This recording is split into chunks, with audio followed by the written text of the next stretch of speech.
I quit my stable income job of over 3 years for 3 reasons.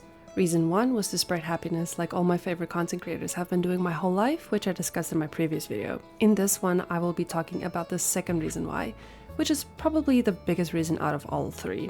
So, the spark in my chest was ignited and I felt inspired to become a content creator after watching the video of Dish going to the Philippines. But there were a few small problems. I would have no income for who knows how long, I didn't have any equipment to make quality videos, I had little self-esteem and self-belief, and there was no way that my mom would think that quitting my stable job just to make silly little videos was plausible. I could not think of one good enough reason to leave my job. Making people smile by creating videos? Where's the money in that? Funny enough though, the spark in me did not fade like it did almost 10 years ago when I told my mom that I wanted to leave school to become a YouTuber and she didn't support it one bit. I guess then a more accurate description would be that the spark was reignited after watching that video. And after that, the spark just stayed. And it refused to leave. Not that I tried to get rid of it, but I didn't allow myself to follow it. Although for a few months I found myself watching more videos of Dish more often again, even going back to frequent posts of her Genshin Impact content. The admiration in my eyes and heart was undeniable, and the growth of the warmth and desire in my chest was unavoidable. At the back of my mind, dreams were starting to resurface that I enjoyed indulging in, but limitedly. Until another video of Dish of about 5 years ago caught my eye. How to make Twitch your job. I clicked faster on that video than I could process. When I realized that I was actually watching the video, something inside me just clicked, like a key unlocking something. As I watched the video and listened to what she said, I found myself feeling hopeful. A feeling that I actually haven't felt in a really, really long time. That I haven't even allowed myself to feel. In the video, Dish said that you should just start with what you have. If you have a phone, then you can make videos. Waiting to have the right equipment will be a waste of time. And I thought to myself, I have a phone. I like playing Genshin Impact. I have an editing app. I think I'm funny. So why not just try? I think that was the moment I allowed that hope and the spark in my chest to combine. And that created the momentum to push me forward and dip my toes into what I truly wanted to do. For a few months, I just made videos of me farming on Genshin, doing my dailies, using just my phone, nothing too spectacular. But I didn't care because I was having fun. That is what stands out to me the most looking back to those few months. Having fun. Those videos are my babies, and I was so proud of them no matter how they performed. I was just happy that they were out there. It was a little difficult to start posting because I was nervous, you know? But after taking that first step, it was so easy to continue doing it again and again. I loved making little silly videos. Unfortunately, it came to an end after a few personal things that happened in life. I honestly can't even remember what happened though, but I couldn't get myself to make videos anymore.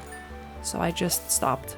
I got a big raise after a while, and it made the idea pop into my head to save up money and buy myself a gaming laptop for Christmas, and use that as an excuse to get back into content creation.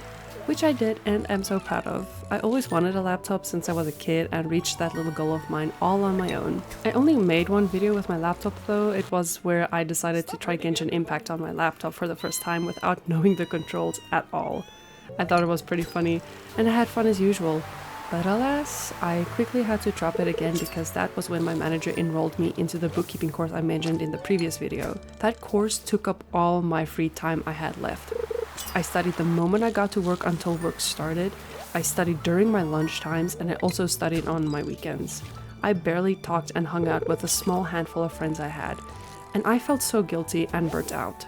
So once again, my dreams of becoming a content creator was shelved. Until I watched Arcane. Oh my gosh, okay. Now here comes where my second reason actually started, so just bear with me. I will go more in depth another time about my self-discovery journey regarding my sexuality, but let's just say that Arcane helped me to realize that I do not like men. I only like women. I thought I liked both from age 16 up until almost 23, but nope. I am a big, fat lesbian. Thank you, Arcane, for doing an amazing job and being the catalyst towards this realization. Anyway, back to the point. People don't really talk about the difference between discovering that you like girls and discovering that you don't like guys, okay? That hit me so hard. I struggled to process it for weeks on end. So to help me process it, I decided to consume more queer media, especially around and including lesbians. I listened to podcasts such as Made It Out and the Lesbian Supper Club. I dove back into the musicians that I shoved away after leaving high school, like Hayley Kiyoko, Girl in Red, Clairo, and looked up more queer artists like Chapel Roan, The Aces, Renee Rapp, Kat Burns. I read sapphic books, followed queer content creators, joined lesbian servers on Discord. I was having such a blast being surrounded by people who felt and thought the same as me. As I was listening to a podcast episode of Made It Out, I realized something. I was only able to come to terms with how I feel and to put these feelings into words because of other people that were talking about it.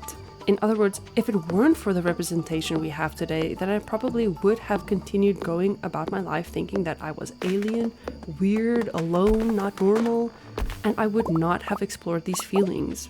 Not only my feelings of being attracted to girls, but my quote-unquote non-attraction towards guys, if that makes sense.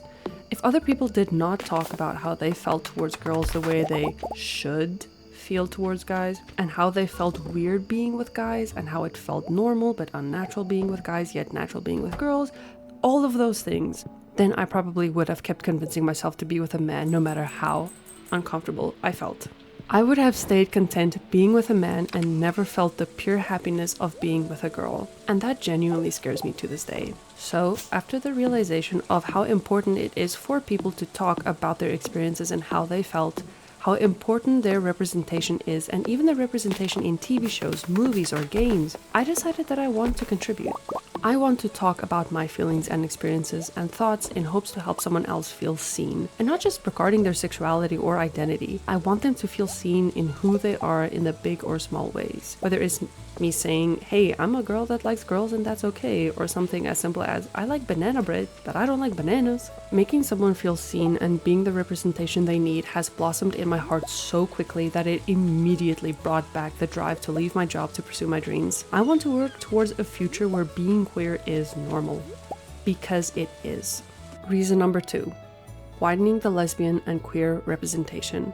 Not only did I gain another reason to quit, but I also feel like my dreams evolved and grew and made me feel even more inspired and motivated. And funny enough, it also made me feel the sense of purpose I was looking for my entire life. Thank you for listening and or watching, and I'll talk to you in the next one.